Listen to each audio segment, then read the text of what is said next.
I'm an elected member, so thank you for your support. You might be interested to know why I do this. It's not always easy, and that there are some formidable tasks in front of us. I do it simply because this is a hugely important industry, the racing industry, to Great Britain. It contributes 3 billion of GDP, which we need every penny piece of, particularly as we're now going to row our own boat. But as importantly, and more importantly perhaps, it creates 88,000 jobs, 10,000 jobs of which come from within the breeding sector. And that I make no apologies and that I'm a simpleton, but we're the supply line, and I refer to what we do, the breeders do, as providing the product. And that if that product line becomes compromised, the whole of the industry becomes compromised. No horses, no racing. Fortunately, we've got a really good base to work from. And that I'm going to talk about marketing generally. But 4 years ago, thanks to an enlightened chairman, Richard Lancaster, we commissioned PwC to do an economic impact study on the breeding industry and its consequences to UK Racing PLC. And that gave us a fact base upon which to base all of our assumptions, to look at our strategy and look at our plans. And so as a consequence, we were able then to start initiatives with a degree of confidence. I was asked to do this presentation this morning, and that, as Julian just said, that I chair marketing, and that I was asked to soundbite it, and that in a previous life, I was a PLC CEO of a retail firm, so customers and supply lines and product are hugely important to me. And that although you may think it, there's not a great deal of difference between marketing and selling horses and marketing and selling any product. And so what we need to do is we need to sell the success, but we need to be able to influence the mix. And I'll come on to that in more detail.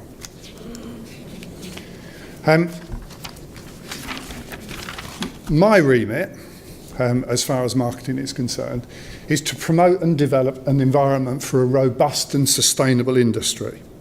That's hugely important. Come back to the impact study that PwC did for us. A third of the supply line, a third of the industry are small breeders. Almost in every instance, those small breeders generally lose money.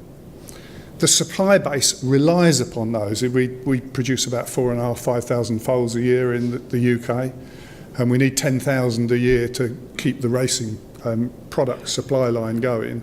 But of our 5,000, 1,500 of them are provided by small breeders. Now, we can't rely on them to continually lose money. And so it's important that we raise the bar and we start to change the circumstances as far as breeding is concerned.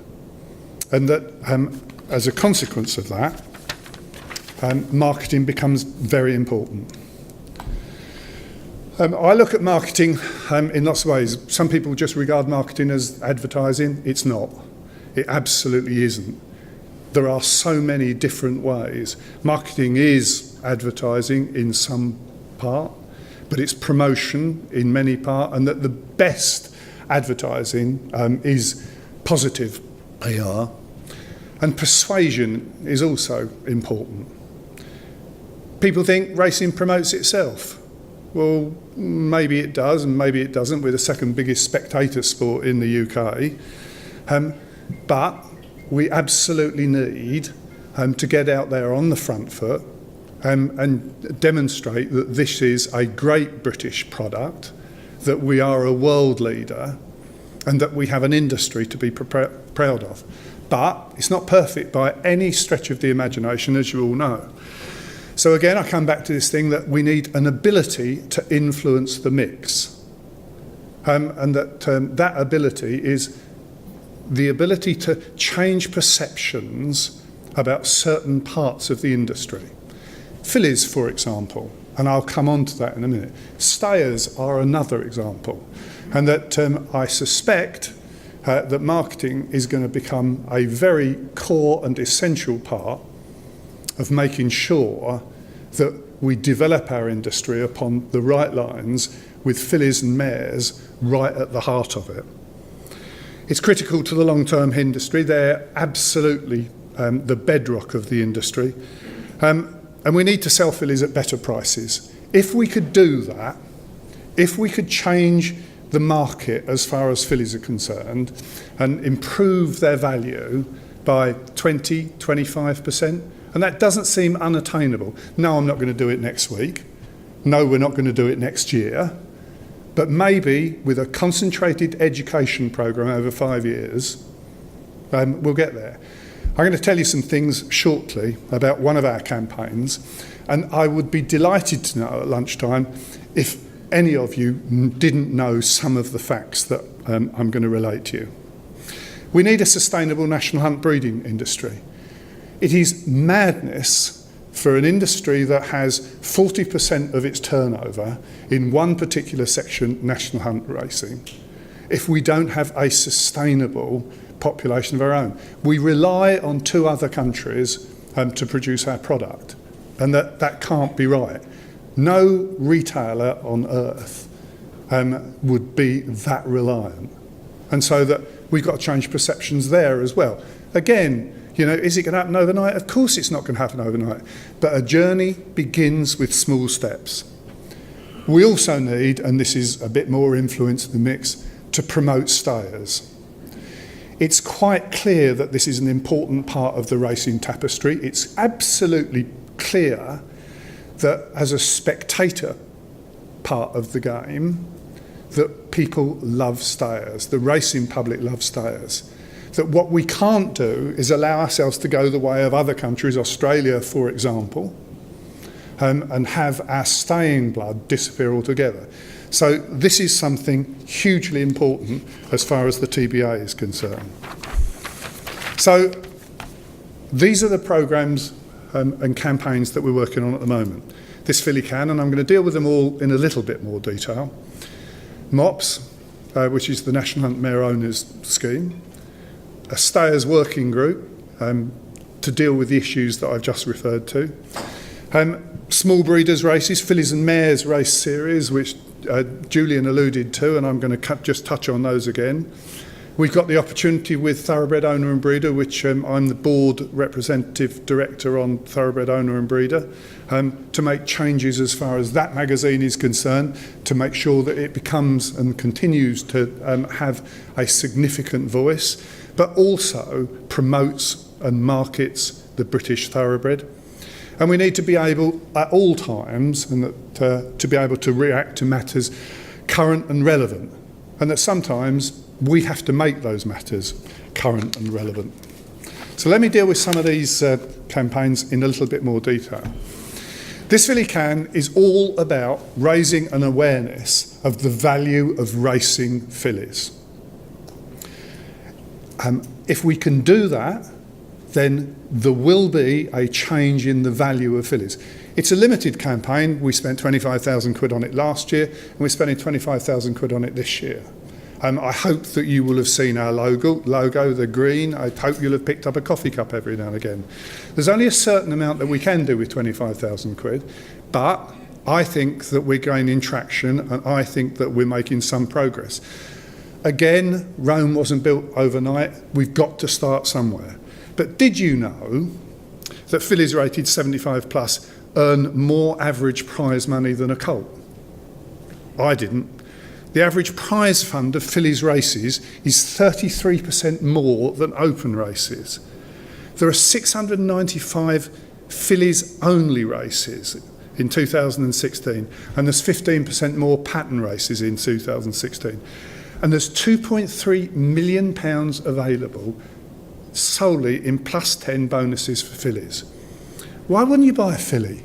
Why wouldn't you buy a filly? Why do you want to go out there and buy a colt and go into the highly competitive stratosphere area when if you've got a certain amount of money and it's a limited budget, fillies are the way that we should go. And that they are the bedrock, they are the future of the industry. As a generalisation, I take the view, and that this is my personal view, and the TBA shouldn't be alarmed, but the boys will look after themselves. It's the girls that we absolutely have got to treasure and develop and ensure that we create this long-term legacy that has been passed on to us with great fillies and mares. So that's one of our campaigns. I hope and I expect it to continue. I expect the board to sign it off again next year, and I expect us to get a bigger budget and to try different things. But as I say, with 25k, there's only much you can do. MOPS, the National Mare Owners Prize Scheme. It's for GB breds, and as I said, 40% of total betting revenue comes in national hunt, so we've got to look after it, and we've got to develop it. It's absolutely essential to the future of the industry and the future of 10,000 employees in bits and pieces. It doesn't cost much to register if you're 150 quid. It's free to TBA members and ROA members, so why wouldn't you be a member of the TBA? There are additions to prize money of 10k for Class 1 and 2 open races, Class 1 and 4 novice chases and hurdles, and there's 5k for national hunt races. This is a marketing campaign to raise awareness of value in buying fillies and mares for the national hunt sector. And it's working. It absolutely is working. It's not very old, but it's an absolute fact, a statistical fact, that at Gough sale in May, MOPS registered fillies showed a 26% average increase in sales return over the non-registered. That's big bucks. That's a big move. And if you come back to what I said about this filly can, if we could move it by 20-25%, we'd start making a big change as far as the flat is concerned. This was a TBA initiative, it's a TBA plan, we're committed to it, and it's working. I talked about influence in the mix. Trying to persuade people to buy fillies is influence in the mix. But we want to go further than that, and I believe that the eventual answer to stayers is to provide definitive information and education as to the value of buying each sector of the racing population. So from you buy the 6 furlongs, you buy the 8, you buy the 10, you buy the 12, and you should be able to see what your prospects are of returns. We're in the early stages of a stayers working group. Its first meeting will take place in July. As I said, it's absolutely essential that we halt this decline. We've been in consultations with the BHA, and I'm going to do an advert for the BHA here. I've worked with them for the last 5 years, and I went in, I have to acknowledge, with a certain prejudice. I can tell you that they're innovative, they're far-thinking, they've got the best interest of the sport at heart, and they listen. We have had clear evidence that they listen. And I absolutely know, and I'm not going to talk too much about stayers because I'm stepping on Ruth's very big shoes, but I know that it will work, and I know that we're going to get somewhere as far as this is concerned. We're going to have to left field think. Of course we're going to have to left field think. But what I am absolutely certain of, that we're in the process of providing a working paper of some detail for this group. And that I've had the advantage of seeing certain snapshots. And that already I can tell you that there are misperceptions and complete wrong assumptions about buying stayers and breeding stayers. And that we need to get the facts out there. And if we can get the facts out there, and if we can hammer those facts hard enough, then there are no circumstances under which we won't be able to restore and to continue the legacy of the importance of staying blood in the British pedigree. So, race innovation, again, is something that comes under marketing and promotion and persuasion. Fillies and Mares series was a really good example. The TBA had the idea, I absolutely can remember sitting in Stansted House with Ruth Quinn pushing the idea. The BHA picked up the ball and that they ran with it. And the EBF, God bless them, came in and funded it. And now we've got a really, really good series. It's attractive as far as keeping fillies and mares in training for owners and breeders alike. It's attractive as far as the racecourses are concerned because we're getting big field sizes, which was something that we were concerned about early on, but it's been a total success. And that the TBA support it even more, that TBA provide a stallion voucher of 25k for the winners of the finals. So again, you know, we're in there behind the breeders, we're promoting the breed. We introduced again, you know, another more consultation with the BHA, some small breeders races. We're trying to find innovation. Richard Wayman, who chairs the BHA Racing Committee, which I sit on, no, he doesn't chair it. He's what is he? He runs it. Well, he runs it, but he doesn't chair it, yeah. Well, he runs me anyway. He is for trying anything. Let's give it a go. Let's have a prototype. Let's do a pilot. Let's see if it works. And that's why you will increasingly see different type of races appear in the programme, and maybe they'll disappear again because we didn't think that they were successful. But small breeders races is an example of that. We ran 2 of them last year. We restricted it to stallion fees of less than 15,000, and this year we've reduced it to 12,000, and there'll be 2 races in October. So race innovation becomes part of us. The other things that we do in marketing, Thoroughbred Owner and Breeder magazine, it's hugely important. It's got 10,000 publication, but it's got a readership of over 70,000. Now, we've never leveraged that before. We've never looked at the opportunities that the Thoroughbred Owner and Breeder would bring to us, and that you will see a relaunch of this magazine in September. There are going to be changes. There have to be changes because the cost of producing this magazine is significant, and what we want to do is to ensure its longevity, to ensure that we can get the message across, but also ensure that it becomes a standalone business on its own. And so wash my mouth out with soap, and I'll tell you this now, I suspect that you will see different forms of advertising coming into the magazine, because we can't just rely on a limited population for the horse world, because you know there is only a certain size of cup, and we want to develop this magazine. The other thing that we've got to develop with Thoroughbred Owner and Breeder is the website. We have to have an intranet platform that is appropriate for the world going forward, and if we don't occupy that space, somebody else is going to do so. We need to develop the capital for it. The magazine's going to be as high quality as it ever was, but it's going to give us an opportunity to leverage that base. We're always on the front foot at the TBA. We're always thinking forward. We're always looking for an opportunity to market the best of British. We have a marketing campaign with GBRI to deal with all of the big winners, so that that's covered. Would we like to do more on that subject? Yes, we would. Will we do more on that subject? Eventually, but we can only bite off certain things at the moment, and we've prioritised some of the things that we've said. I'm proud to be a member of the TBA. I'm proud of what we've achieved over the last 5 years.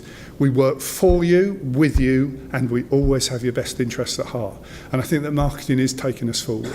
Thank you very much.